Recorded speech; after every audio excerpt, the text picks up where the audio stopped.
Bonjour à tous, on se retrouve aujourd'hui pour une nouvelle vidéo sur le sujet du canicross. Et pour cela, je suis accompagnée d'Andrea et de ses deux petits loulous. Bonjour à tous, je m'appelle Andrea, j'habite sur Paris et j'ai, comme vous pouvez le constater, deux chiens. Un border collie qui a 5 ans qui s'appelle Whisky et un bulldog français qui n'arrête pas de te lécher les mains. Oui, ça doit avoir qui s'appelle Loulou, elle a 3 ans, c'est une femelle. Et donc tu es blogueuse, tu as Instagram? Les deux, le blog et Instagram, sont sur ma passion principale, disons, c'est de courir avec mes chiens. Ça s'appelle incroyable. Run with your dog, comme par hasard. D'accord, et du coup, pardon, je t'ai coupé, c'est le nom? Run with your dog. D'accord, avec l'accent bien sûr, hein, c'est pas comme moi.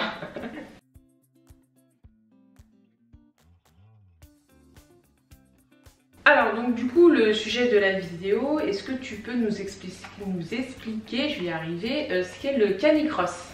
Alors le canicross c'est un sport où l'on court en binôme avec son chien. On est attaché l'un à l'autre et c'est comme le trail, donc on court la plupart du temps c'est en forêt ou dans un endroit plus agréable que la ville. Dans mon cas c'est plutôt la ville, ouais, c'est un peu moins sympa. Mais on fait avec ce qu'on a à portée de main et puis voilà, c'est un sport dans lequel on s'éclate et on forme une équipe avec un beau binôme. Voilà. Et du coup, est-ce que tu peux nous expliquer un peu comment t'es venue l'idée, la passion du canicross? Oui, alors donc moi j'ai toujours fait du sport. On cherchait un chien qui soit sportif pour qu'il puisse nous accompagner un petit peu dans nos activités et on s'est décidé pour un border, entre autres parce que c'est un chien qui aime beaucoup se dépenser, qui aime beaucoup courir, donc on a choisi un petit peu la race en fonction de ça. Et moi j'ai commencé à courir quand il avait à peu près 1 an et demi, on a commencé ensemble, donc on a été débutants, débutants tous les deux. Et petit à petit on a progressé, on a commencé à s'amuser de plus en plus.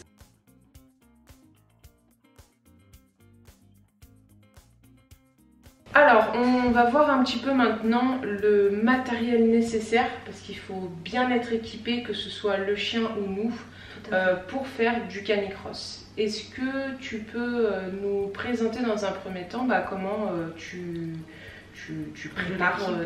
équipes ton coéquipier de course? Alors oui, tout à fait. Donc pour lui et pour tous les chiens qui font du canicross, l'essentiel c'est d'avoir un bon harnais. Nous on utilise un X-Pack. Donc c'est un modèle, celui-là il s'appelle Orange Crush et il vient d'une marque belge qui s'appelle Calisport Shop. Il est très bien parce que le matériel il est super résistant. Ça lui laisse les épaules libres, donc il peut être en traction. Il est libre de tout mouvement. Oui. Exactement, donc sa colonne elle se déroule de manière naturelle grâce à ce système de sangle qui lui permet de bien faire son mouvement sans être bloqué à n'importe quel endroit. Donc ça c'en a un autre?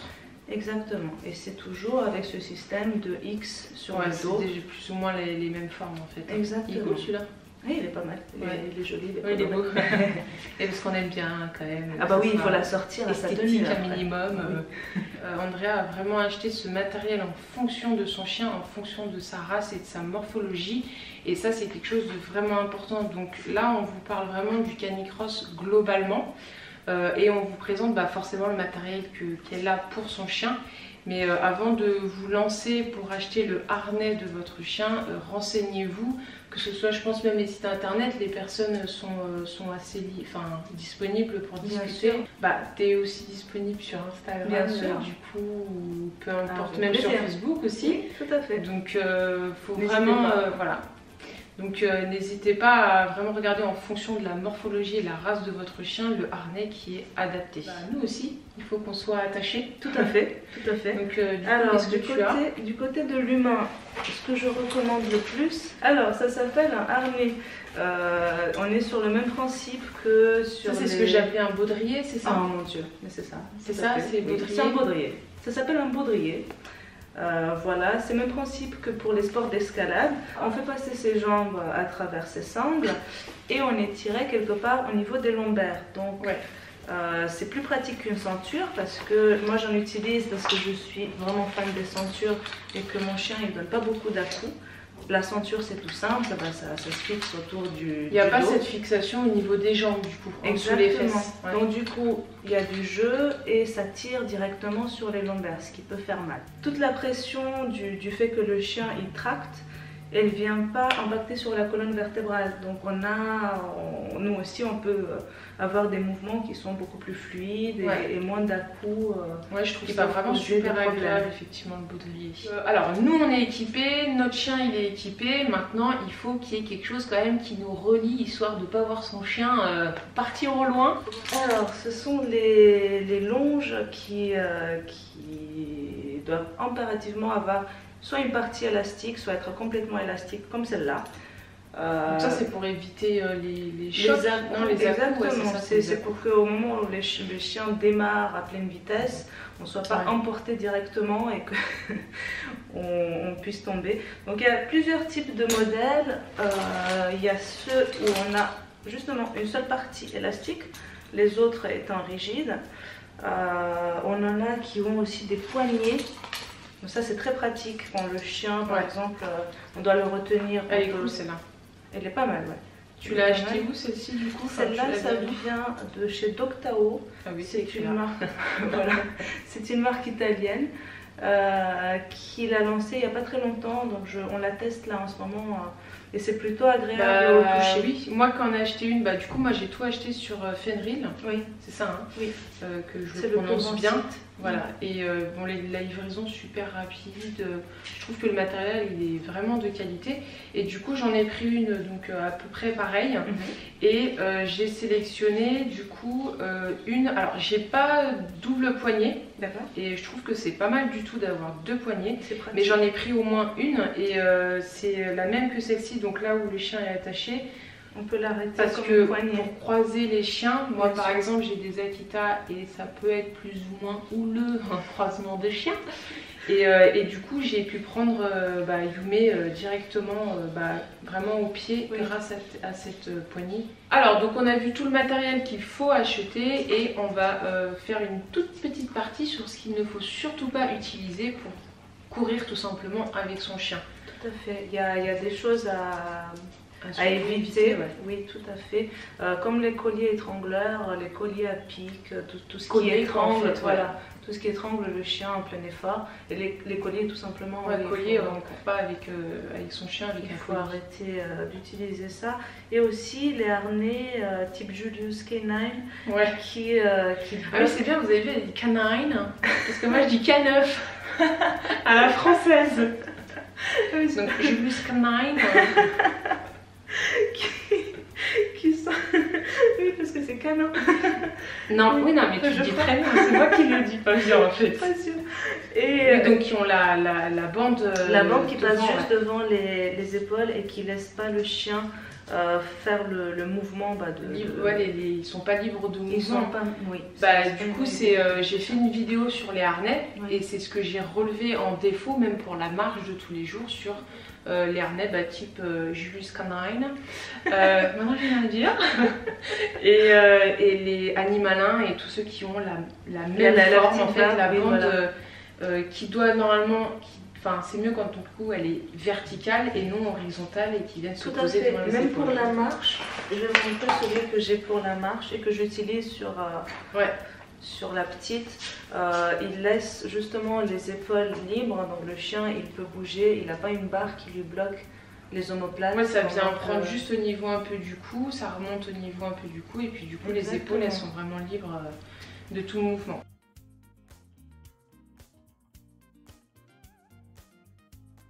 Alors maintenant on va voir un peu comment débuter le canicross, donc c'est peut-être un tout début pour nous ou pour notre chien. Donc est-ce que tu peux nous en dire un petit peu plus? Bien sûr.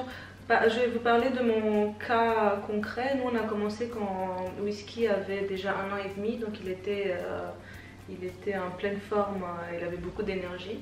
Mais on a quand même commencé progressivement. De 1 parce que moi-même j'étais débutante, donc je n'avais pas assez de sous. Mais aussi pour lui donner envie, parce qu'il ne faut surtout pas dégoûter son chien de l'effort. C'est important. nous, on a commencé avec quelques centaines de mètres, surtout par exemple vers la fin de la séance où je savais qu'on allait finir dans le parc et qu'on allait jouer à la balle, qu'il adore. Où on alternait marche et course pendant des périodes. Bah voilà, c'est parfait. Pendant des périodes assez courtes. Vraiment que ça reste du plaisir. Donc du coup, pour commencer, il faut vraiment y aller progressivement et peut-être quelques minutes et puis augmenter au fur et à mesure et toujours surtout en observant donc son chien. Voilà, en étant à l'écoute. C'est un échange. En fait, on est une équipe. Il faut voir si son chien apprécie ou n'apprécie pas ce qui se passe. Important, ça.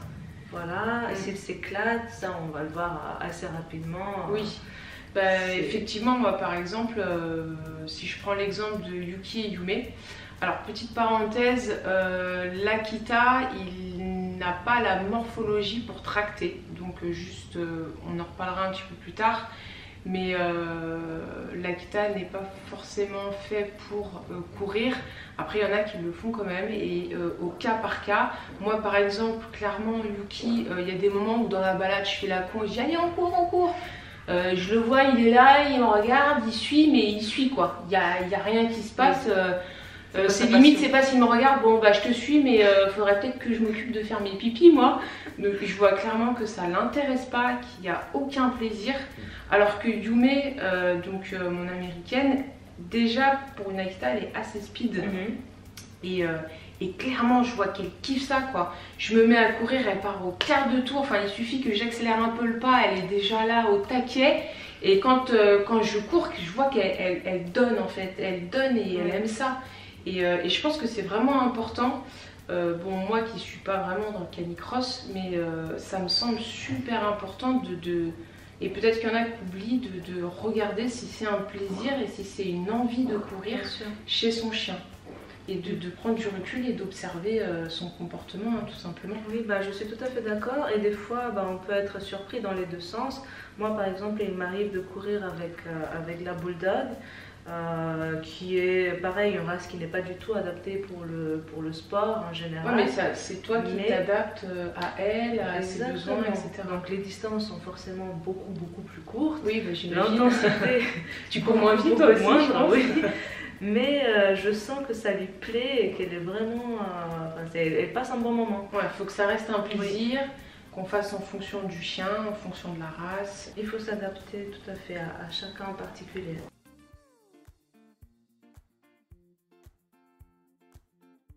Alors forcément, on va parler un petit peu plus santé, entretien, enfin très globalement. La chose à laquelle on pense tout de suite, c'est d'entretenir les coussinets de nos chiens. Et du coup, toi, je vois que tu es pas mal équipée pour ça. C'est vrai qu'à force, oui, bien sûr. Alors les coussinets, effectivement, c'est assez sensible. Ça dépend des chiens, mais quand ils sont un peu plus jeunes, ils sont moins rigides, donc c'est un peu plus fragile. Mais aussi parce que nous, on court sur du bitume. C'est pas la même. C'est sûr que dans l'herbe, c'est pas du tout pareil. Exactement. Ça s'abîme beaucoup plus vite. Ça abîme plus vite, du coup, ça demande de l'entretien. Celui-là, qui s'appelle l'Antigratte et qui vient de chez Bawao Cosmétiques, qui est un baume réparateur, ça répare à peu près tous les petits bobos du quotidien. D'accord. Quand il a une petite égratignure, un petit... C'est comme une pommade ou c'est un spray? C'est comme une pommade. D'accord, oui, ok. En plus, moi, ce que je vois tout de suite, c'est que c'est 100% naturel et ça... c'est vrai que j'aime bien. Voilà, c'est important. On valide. Et aussi ce qu'on fait, parce que voilà, on se rend pas compte, mais les chiens, ils ont des courbatures également. Pour récupérer après une séance qui est un peu intense, par exemple, c'est qu'on utilise des gels de massage. Alors là, j'en ai deux. Qui sont à base d'arnica, donc c'est pareil que pour les sportifs. Et celui-là, il est cryo, donc pareil de chez Bawao. Ça donne un effet fraîcheur, donc ça refroidit les muscles, ce qui est plutôt bien après des fatigues musculaires un peu plus intenses, ou même quand il a une élongation par exemple, parce que ça peut arriver. Donc toi, tu as trouvé que ça avait pas mal fonctionné? Ça marche très bien. Et en fait, ce qui est bien, c'est qu'il est non gras, donc le poil derrière, il reste. Et tu arrives du coup à faire bien pénétrer dans le poil? Tout à fait. Moi, je te pose la question, par exemple, sur elle, je me dis, ça doit ça rentre beaucoup ça plus pénètre vite, tout de suite. Après moi qui ai des Akita avec, en fait on a du poil, oui. Mais on a aussi du sous-poil. Exactement. Donc, lui il a du sous-poil aussi, beaucoup moins qu'un Akita évidemment, mais ça passe en fait, et même si ça reste sur le poil, après derrière ça rentre bien dans la musculature. D'accord, ouais. Bon de toute façon il faut bien masser, c'est oui, voilà, c'est le but. Puis après je me dis que si c'est au niveau des cuisses ou des pattes, si on fait vers l'intérieur, il y a la peau qui est un peu plus près. Ouais. Oui, tout à fait. Ça va rejoindre un peu l'idée qui suit de peut-être faire déjà un bon suivi, ne serait-ce que nous, en tant que propriétaires, de bien observer comme on le disait, mais peut-être aussi auprès de professionnels. Bon, il y a le vétérinaire, mais après on ne le voit pas forcément tout le temps. Après, ce qui peut être sympa, et j'avais déjà fait une vidéo là-dessus, donc avec un chiropracteur, et dans pas longtemps, normalement, je devrais rencontrer une ostéopathe. Et justement de faire des séances d'ostéopathie pour faire un bon suivi, un petit check-up et puis voir peut-être des petites choses à retravailler. C'est comme pour les humains en fait, quand on se dépense, il y a des choses qui ne restent pas forcément à leur place, qui se déplacent un petit peu, qui peuvent engendrer à force des blessures. Donc les humains font au moins un check-up, je vais y arriver, ostéopathe par an. Quand on fait du sport, c'est plutôt 2.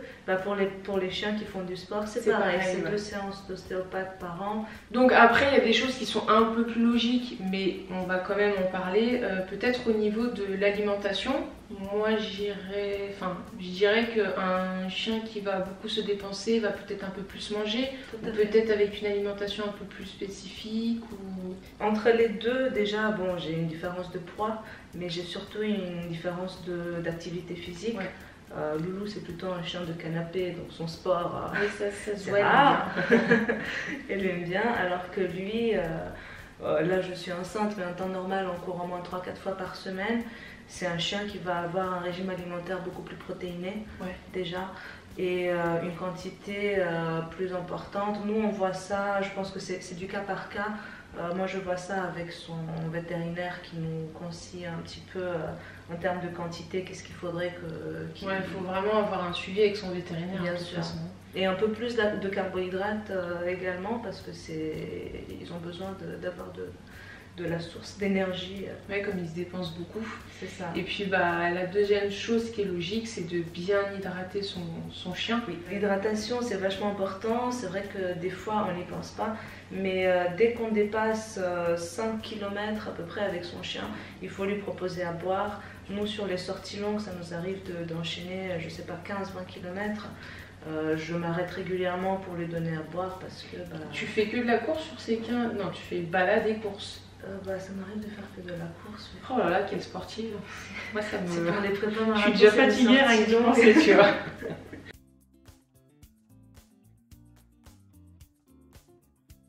Alors, on va finir par parler... Enfin, moi, je trouve que c'est super important de parler. On va faire de la prévention, de voir un petit peu ce qu'il faut surtout pas faire, ce qu'on conseille.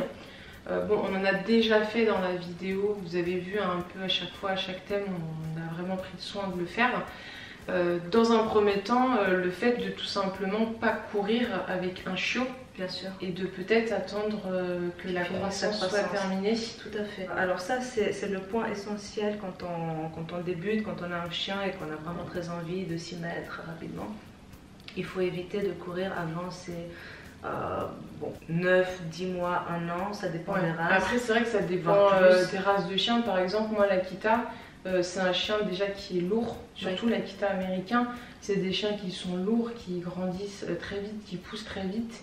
Mais du coup c'est vraiment le truc hyper flex, donc surtout pas courir pendant la croissance. Et c'est vrai que moi je dirais d'attendre après au moins les 1 an quoi. Donc vraiment attendre que la croissance est vraiment poussée d'un coup. Vers 9-10 mois, on peut, en fonction des races encore une fois, donc il faut bien se renseigner, parler avec son vétérinaire, son éleveur, mais vers 9-10 mois, on peut les habituer par exemple au port de l'arnais, parce que c'est toute une pratique derrière qui va faire qu'on va passer un bon moment avec son chien. C'est de lui apprendre à porter. Déjà avec le matériel, Exactement, l'habituer pour qu'il n'en ait pas peur, qu'il ne se sente pas frustré, apeuré de devoir avoir quelque chose sur le dos. Lui apprendre les consignes de base, disons, les droite, gauche, stop. Oui, c'est en fait de petit à petit intégrer un peu tout ce qu'on va utiliser, tout ce qu'on va demander à son chien. Vocabulaire, voilà. Oui, tout à fait. Donc une fois que la croissance est terminée, là on peut se lancer. Et pareil, comme on le disait tout à l'heure, progressivement. En lui faisant prendre du plaisir, c'est le plus important. Oui, il en va de même. On en a un petit peu parlé, j'en ai un peu parlé tout à l'heure par rapport à la race du chien. Moi par exemple, l'Akita, concrètement, morphologiquement parlant, quand on regarde l'Akita, il n'est pas fait, il n'est pas construit pour tracter. Donc ça déjà, si vous voulez courir avec votre Akita, parce que on peut le faire, avec toutes les précautions qu'on a pu donc aborder dans la vidéo, on peut le faire, mais il ne faut pas faire tracter son chien. Donc moi par exemple, Yume, c'est la seule avec qui je vais éventuellement un peu courir. Elle n'est jamais dans la traction, et dès que je vois qu'elle commence à courir et du coup qu'elle met de la traction forcément d'elle-même sur le harnais, je lui demande toujours de ralentir parce que moi je peux pas accélérer, je n'ai pas les capacités physiques pour, hein.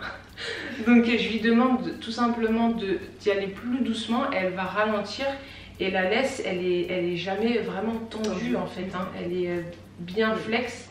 Et du coup, il y a juste le fait de courir elle-même, mais elle ne me tire moi absolument pas. Et ça, c'est très important. On l'a dit plusieurs fois dans la vidéo, le matériel, c'est aussi en fonction de la race, en fonction de la morphologie, et le fait de courir tout simplement également. Donc, comme on l'a dit à chaque fois, renseignez-vous peut-être même avant d'acquérir votre chien. Tout à fait. Si c'est vraiment quelque chose de très important pour vous, que vous êtes très énergique, comme Andrea, hein, tout simplement. Il faut choisir son chien en conséquence. Voilà. Je pense que c'est très important de faire des choix en fonction de sa personnalité, de son mode de vie, et ne pas se tromper, prendre un chien qui est hyper actif alors que nous, on est plutôt orienté canapé. Voilà, on tenait vraiment à le préciser pour cette vidéo où on a parlé canicross globalement, même si on s'est basé un peu sur toi parce que c'était une vidéo avec toi et avec tes loulous, mais renseignez-vous vraiment avant l'acquisition de votre chien si c'est quelque chose d'important pour vous, de pouvoir courir ou de faire d'autres sports. Renseignez-vous vraiment auprès de l'éleveur, auprès du vétérinaire, auprès d'ostéopathes, auprès d'Andrea aussi. Parlez-en aux spécialistes, je pense qu'il n'y a rien de mieux que ça. Ouais. Alors, toujours dans la prévention, quelque chose pour nous qui nous semble logique, mais peut-être pas pour tous, le fait de manger avant, juste après le sport. Qu'est-ce que tu peux peut-être nous dire? Oui, c'est à éviter. Les chiens, ils peuvent avoir des problèmes assez sérieux. S'ils mangent juste avant de faire un effort intense, j'attendrai au moins 1 heure à la fin de votre course pour le nourrir et au moins 2 heures avant. Donc 2 heures avant à peu près, plus ou moins, et pour qu'il finisse sa digestion. Voilà. D'accord, c'est très important parce que du coup on va peut-être éviter les retournements d'estomac, ce genre de choses qui pourraient clairement en très peu de temps coûter la vie à votre chien. Donc c'est vraiment un point important et il faut y penser. Et donc forcément, on en a parlé tout à l'heure, mais on fait une toute petite piqûre de rappel, alimentation et hydratation. On hydrate vraiment son chien. C'est comme nous quand on fait du sport pour les courbatures, pour éviter de faire... ils peuvent faire aussi un peu chaud. D'ailleurs, je suis en train de penser, même l'été, peut-être s'adapter, on n'y avait pas pensé.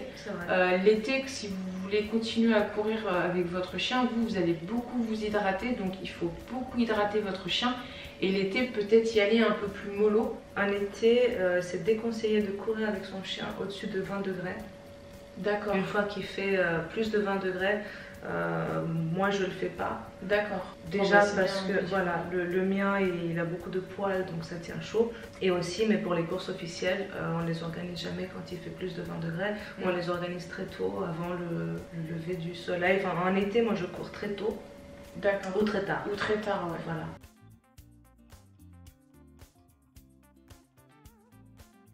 On va faire quelques petits rappels par rapport au canicross, par rapport à son chien. Il faut surtout que ça reste un réel plaisir, un réel échange. Pour moi, c'est l'objectif. Quand on fait du sport, c'est pour être en bonne santé, que ce soit dans son corps ou dans sa tête. Et c'est pareil pour les chiens. on regarde pour voir s'ils apprécient, s'ils apprécient pas, et on fait en fonction de ça. Parce que on est avant tout, on est une équipe, donc il ne faut pas pousser l'autre à l'extrême. C'est vraiment un échange, il y a un moment de partage avec son chien. Et c'est vrai que c'est un moment de bonheur. Ouais.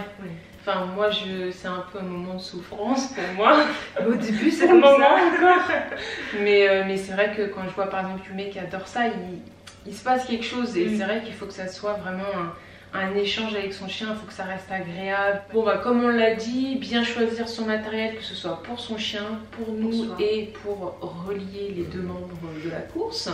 Et puis niveau santé, de faire un bon suivi, donc nous visuellement de notre chien. Le sujet, ça la passionne. Ça la rend, ça c'est pas son truc. Non, c'est pas son truc. Elle est trop drôle. Et donc du coup de faire un bon suivi vétérinaire et éventuellement, enfin maintenant on vous le conseille, de faire un suivi avec un ostéopathe au moins 2 fois par an.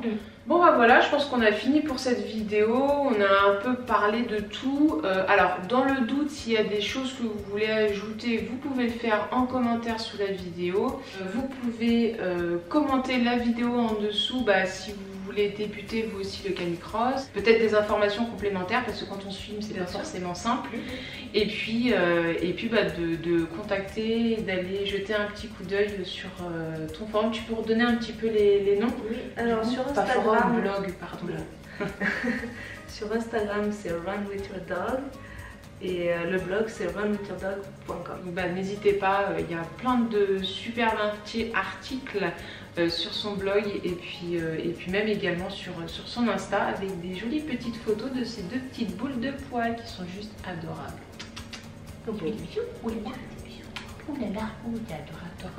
Bon écoutez, moi je vous dis à très bientôt pour une prochaine vidéo. Salut! Salut! N'hésitez surtout pas à vous abonner en cliquant tout simplement sur la petite photo ronde en haut à gauche. Vous pouvez suivre toutes nos aventures sur Instagram, Facebook et Yumi Pet. Encore merci à Andrea et ses loulous pour ce merveilleux moment passé avec vous. Salut, salut!